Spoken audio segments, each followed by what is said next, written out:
What's up, guys? Welcome back to another episode of Tate Talk Sports Podcast. Back with another episode. Today is a very different episode. We're here with a special guest, Omar Fayaz, to talk about the NBA and specifically the playoffs and all the storylines that are going on there. So let's get straight into it. First things first, why did the Knicks struggle so much in the playoffs? What do you think about that, Omar?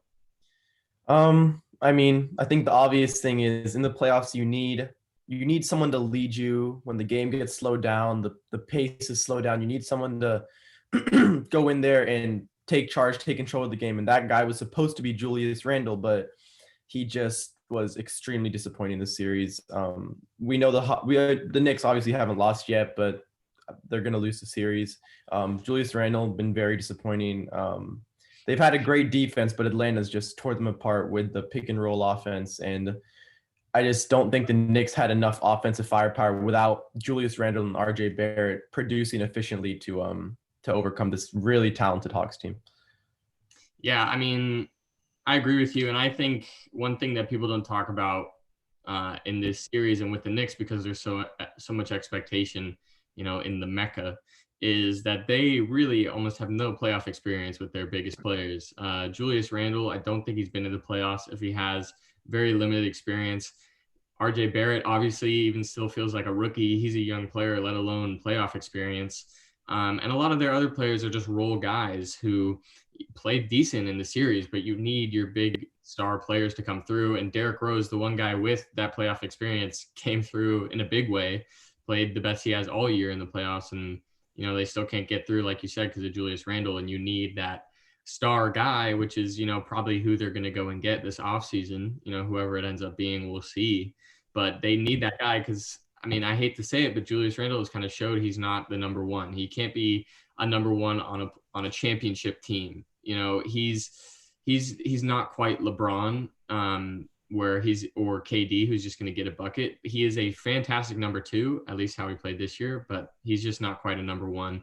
And it's kind of shown that. So they'll go out, they'll find a player, they'll come back next year, be even better. It'll be interesting to see what happens.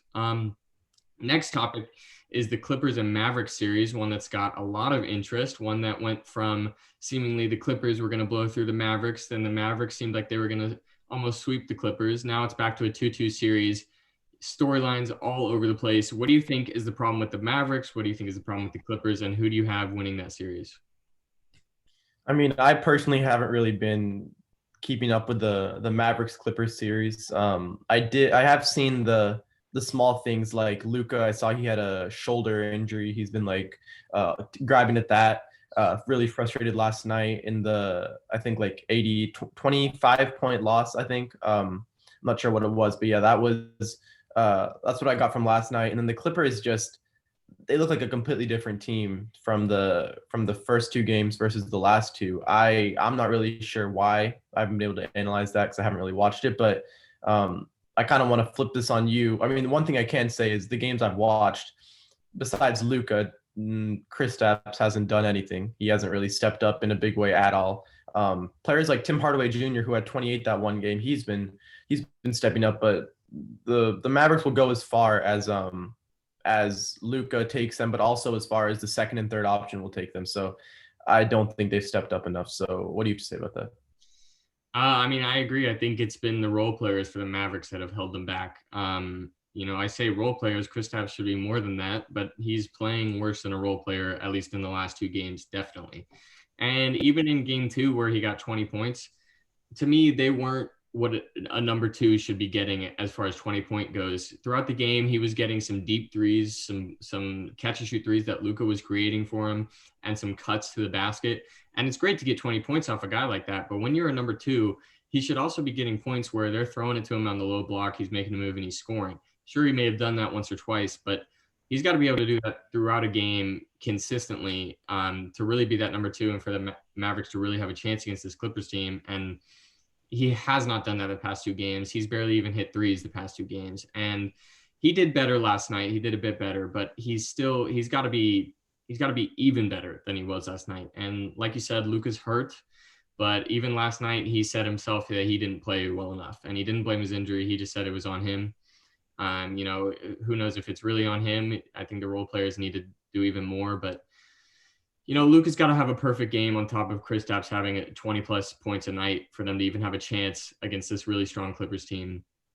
So I don't know. It's going to be an interesting series to follow to see if the Clippers can just straight up turn everything around and come through and win the next two games and finish off the series. I think it's going to be closer than that. I think it's probably going to go back and forth, game 6, game 7, but it's definitely an entertaining series and one to keep your eye on. So next question is, do you think the Lakers make it past the Suns, specifically without AD in this next game? I mean, LeBron, as great as he is, you've seen when Anthony Davis is aggressive, he's scoring. Because I believe in was it game 1 where I think it was game 1, AD had just an atrocious performance. It was terrible, and the Lakers lost that. But then AD came back and actually showed more effort, and he performed extremely well, and the Lakers won. So I think AD, although LeBron is like the MVP of the team, he's their leader. Anthony Davis is really what's going to put them over the top. And without AD going down with that injury in the second half of last game, I don't know. This Suns team's really talented. They at one point had the number 1 seed in the number 1 record in the entire league. I'm not so sold on the Lakers beating them without Anthony Davis. With AD and KCP, I believe, is out too. With a healthy roster, I think they obviously can beat the Suns. But Chris Paul had one of his best games. I think he had 18 and 9. They're starting to click. So I personally, if AD remains out for the rest of the season, which I don't think he will, I have the Suns winning. But who knows? I always doubt LeBron, and then he pulls off something crazy. So I'm not so sure it's going to happen. Yeah, I mean, I think the same. I think you hear it said a lot during the games, and I think it's very true, is that for the Lakers especially to win a championship, Anthony Davis needs to be the best player on the floor in every game. LeBron will be there and he will get points and he will run the team, but Anthony Davis needs to be that number 1 guy, because he's the go-to scorer right now. He can get a bucket in the post, and when he's not there, I mean, it's obviously a big hurting point for the Lakers. And without KCP, like you said, again, even worse. I think the Suns are a great team. I don't know that they're necessarily a playoff team. I think they're a bit too streaky at times, which is weird because you've got a guy like Chris Paul who really isn't streaky. I mean, he gets hurt sometimes, but he's usually consistent. Devin Booker's usually consistent, but I don't know. Something about him to me feels like they could go off and on at any time. But that said, I think it's going to be a tough series without Anthony Davis. But we've seen it with LeBron before. He's come back in these series where it seems like it's going to be only him, and he's managed to pull it through. And I think he can do it again. I think if there's no more injuries and if KCP can even come back in a limited fashion, I still think the Lakers make it through because LeBron always finds a way. But I think it's going to be tighter than it would be without him. Without him, I think they might have won 4 games to 1 in the series with Anthony Davis. But without him, it'll probably be tighter. But I still have the Lakers there. All right. Next question. Who do you think stops the Nets if you could pick one team out of everyone in the playoffs? I was watching, I think it was game 3. I think it was game 3 when the Nets really weren't playing that well. And Tatum, was that when Tatum had 50? Was that game 3? Yeah. So watching that, I was like, wow, the Nets look kind of vulnerable right now. They're not really playing that well. The big 3 isn't clicking. But then, what do you know? Last night they combined for 104 points, 200 points over the past 2 games. And it's just when they're clicking like that, when Harden is dropping a career high in assists in the playoffs, KD and Kyrie are dropping around 40 points a game. I don't really know how you can stop that. But another team who's clicking just as well is the Milwaukee Bucks. They've looked very, very good. They have all the role players stepping up: Bobby Portis, Bryn Forbes, and then those second and third options with Middleton and Drew Holiday. They're also stepping up in a huge way. So I think the Bucks, they match up pretty well defensively against the Nets. We saw them in the regular season. The game was good. Obviously, that's not exactly what's going to happen in the playoffs, but I think it's a pretty good preview. Giannis is not choking. The Nets don't really have anyone to stop Giannis. So I think the Bucks are, with the current Lakers health, I think the Bucks probably have the best chance. But come on, a healthy Lakers team, number 1 defense in the league, LeBron James, Anthony Davis, defending champs. I think they probably have the best chance at beating them. completely healthy. But as far as everything's looking right now, I think the Bucks are really the only hope. And then I think a sleeper on beating the Nets could be the Sixers. But number one team, I think, is the Bucks. Yeah, I mean, I completely agree, especially with what you said about the health of the Lakers. As of right now, it's definitely the Bucks, and I think for most of the year, for me actually, since they acquired Drew Holiday, I've thought the Bucks could beat the Nets. And now in the playoffs, with the Bucks looking so good, and the Nets still looking good, I still think the Bucks are the favorites to beat them, just matchup for matchup, and not necessarily talent for talent, because the Nets are pretty much unbeatable in that area, but I just think their defense matches up so well, just positionally against the three net stars. But as far as experience and talent goes, a healthy Lakers squad is probably the favorite there to beat almost anybody. They're the reigning champs. They've got the experience. They've got LeBron James. They've got to be the favorites. But like you said, right now it's the Bucks for sure. And I've really enjoyed watching the Bucks in these playoffs. I want to see Giannis win. He's one of my favorite players, and just the way they're doing it, through defense and grinding out points in the paint, and they're just really fun to watch. And I hope they do get to match up against Brooklyn, and Brooklyn don't get an easy walk to the finals, because without facing Sixers or the Bucks, which I guess eventually they will, but hopefully it's the Bucks in that matchup, because I think they do have the best chance of beating them. Okay, last question is, what is your finals prediction, and who do you think wins the finals? This one's hard just because with the current state of the Lakers tied 2-2 with the Suns, it kind of messes everything up. But I think the East I have out of the East, I want to, as much as I want to say the Bucks just because how well they've been playing, I don't think I don't think I can bet against the Nets with how they've looked. And this is one of the very few games they've played all together as a big. um I feel like I'm gonna have to go with the Nets as far as playoff experience with them. Crazy talented superstars. The loss of Jeff Green was pretty big for them, but still, I think they're gonna make it out of the East. That's more of a toss up for me. I think it could go Bucks or Nets, and I mean, who knows? The Sixers could somehow pull through, but my East is the Nets, and then out of the West, I still want to say the Lakers, but I mean, AD has a grade 1 groin sprain, and that's not easy to play through. I don't think unless he's 100% healthy. I don't know if it's smart taking the Lakers out of the West, but I don't really want to take the Jazz either because I'm not sure how legit they're going to be in the later rounds of the playoffs. So I think I'll stick with Lakers Nets. That's the finals I want to watch. I feel like that's what the people want. It's going to be entertaining. Can LeBron take down yet another super team? But I say Lakers Nets. Yeah, I think for me, like you said, yesterday's games really threw everything off as far as the Lakers are now hurt. The Clippers now look better. Like everyone is starting to look different just from the games yesterday. But as far as the East goes, I actually am going to pick the Bucks. And it's for the reasons that I picked against the Clippers last year.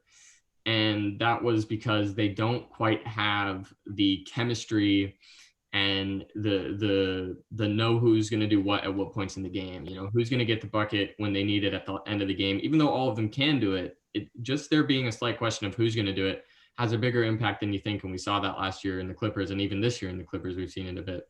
And I think they're better than that Clippers team was because they've got more talent. So I don't think it will affect them until probably the conference finals, and they're playing a team like the Bucks. But I still think it will affect them to a degree. And I think the Bucks are playing so well, and that they have that defense to match up against them, that, it is an upset. I'll admit that the Nets would definitely be the favorite in almost every series they play this year.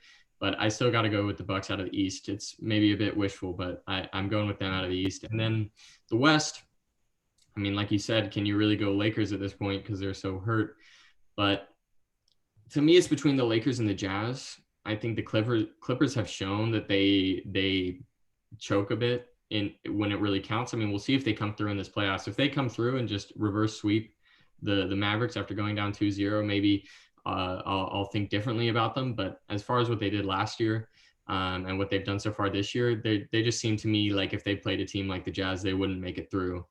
And so for me, it's between the Lakers and the Jazz. And, hoping AD gets healthy again, but I honestly think even if he doesn't, LeBron is so good, he's going to get them through most of the series as long as KCP at least comes back. So I'm going to go Lakers as well out of the West. And in that finals, I think the winner for me between those two teams, provided Anthony Davis comes back, is the Lakers again. I think as much as I would love to see Giannis get his first title, I think the playoff experience of LeBron and the finals experience specifically of LeBron is so good that it's going to overpower what is a fairly fresh team to the finals, which would be the Bucks. And I also just want to say, like, I think regardless of with the current state of the teams, the health and everything with the players, I do think whoever comes out of I know you said if Lakers are healthy, but I think how everything is right now, I think regardless of who comes out of each conference, I think the Eastern team will win the finals just because for the first time in a long time, I've seen like a much stronger Eastern Conference, I don't know, contender pool rather than the West. Like I just don't. I think the Bucks and the Nets and even the Sixers could beat a lot of those top tier teams in the West. So I do have an Eastern team winning, and I don't know. I really want to see this Bucks Nets series go to 7. The Sun series, it's been a really good playoff so far. Honestly, bouncing back from the bubble and actually seeing like these competitive series, I've enjoyed it. So yeah. Yeah, I mean, I agree. The East is definitely more top heavy. The West may be more balanced as far as throughout the whole, all of the teams go, but the East is definitely more top heavy as far as contenders are. Well, that's it for questions. Do you have anything else you want to talk about before we head off? Um, I mean, I guess this might be a little bit too looking a little bit too into the future, but what do you think about what do you think about next season? Like, how do you think this season's going to shape this offseason, this playoffs? How do you think this is going to shape what happens? Because Kawhi Leonard has his contract expires, I believe, in this offseason. He could leave. You have teams like the Warriors getting healthy again. Who knows what's going to happen with the Lakers if they'll make any acquisitions? Because I believe Schroeder's contract is over too. So, how do you think some scenarios will affect the outcome of next season? Man, I think there's a lot of things that could potentially happen. If the Clippers do lose to the Mavericks in this first round, it's hard for me to see a guy like Kawhi sticking around. If it was almost any other player, they would probably almost have to stay given the kind of big entrance he gave himself into LA and the surrounding squad he got. But I mean, it's Kawhi. He doesn't really care about any of that stuff. I could easily see him just leaving and, going to a place, I want to say like the Heat, but the Heat were so bad this year. Is that really an attraction for him? There's a lot of storylines that could potentially happen. Obviously, the Warriors are going to get Clay back, hopefully, and they'll be more healthy, and the Lakers will be there, and the Nets will be there. I think a lot of teams will stay the same, but I think a lot of surprising things are going to happen. Like what's going to happen, something that people may not be thinking about is like Tim Hardaway Jr. on the Mavericks. It's a contract year for him. Are they going to be able to retain him? Are they going to move Porzingis? I don't know if people remember, but during the trade deadline, there were actually, almost whispers about the Mavericks reaching out to teams about Porzingis, and with his poor playoff, kind of performance this year, do they try and move off him while he's still got value? Not that I think they should, but it's something that they've thought about. And if he's going to perform like this in the playoffs, and also reports have come out that like Porzingis and Luka like each other, but they're not necessarily best friends off the court. So, are they so married to the idea of that being the duo? That's another interesting thing that, people don't think about. And there's so many things that could happen this offseason and make it really interesting. But I do think that the top teams are going to stay the top teams next year for the most part. Like as far as the Bucks, Nets, probably Jazz and Lakers go, they'll probably stay the top. But I think the middle tiers of almost every team in both conferences is going to change around a lot. How about you? I mean, I'm really excited to see not even the playoff teams. Like I know you love the Pelicans too, but I really want to see what they do. I mean, Zion Williamson I think he had the most efficient and highest volume like paint scoring in the league. Maybe him or Giannis, and you can't waste his talent right now. Like they missed the play-in tournament completely. I think if there's any time in the NBA that you can actually make the playoffs with a subpar team, it's going to be now because a 10th seed could, if they perform well, make the playoffs. So I want to see what they do. I think Lonzo has an expiring contract. he's looking good. He's going to get paid. Smaller players like I believe Duncan Robinson has an expiring contract too. Just like players like that I want to see go to. I want to see go to more like middle tier teams and elevate them up to the higher tiers. But I'm honestly excited to see the non-playoff teams like the Hornets. I want to see what they do. I want to see what the Pelicans do. Even like the teams that are in the draft. This is a very strong draft class. So I want to see who gets the top picks. Um, the future looks really bright for the league right now. So I'm excited to watch how that goes. Hopefully not waste Tatum and Brown's talent at this young of an age, and the Celtics can build something great. So yeah, I'm excited for the offseason. Yeah, just one last thing I wanted to touch on since you brought Zion up. Um, the Pelicans got to make a move soon because to really keep him there. Because I mean, we saw it earlier this season when he played at Madison Square Garden and was very candid about his experience and said it's his favorite place to play besides New Orleans. It was very like, oh shoot, I got to say this so that I don't make my team mad. And it was fairly obvious that that was kind of a courtesy to say that. And I think, I mean, it's been obvious since before the draft, but especially after that happened, I know it got a lot of Knicks fans excited, and it'll be a while till he can, necessarily go there at a free agency. And it wouldn't necessarily, unfortunately, be the smartest thing for him to go out of there in his first free agency year, because I believe there's a lot more money bonuses for the Pelicans. But if anyone is going to, forego those bonuses, it seems like it'd be Zion. He's such a pure basketball player. We saw it when he got drafted and his reaction to that. He just loves basketball, and I could easily see him, foregoing those bonuses because he's already getting so much from his shoes and everything, that I could see him going there soon. And if the Pelicans don't make a move and get him another star next to him to keep him there, then he'll be off to the Knicks before they can really believe it. So I think that's a really interesting thing to happen. Probably won't. It's not going to happen next year, and maybe not the year after until his rookie contract is up. But that's another thing to watch for the future. All right. Well, that's all from us, guys. Thank you guys for watching. I hope you enjoyed. Make sure to like and subscribe, and I will see you in the next one.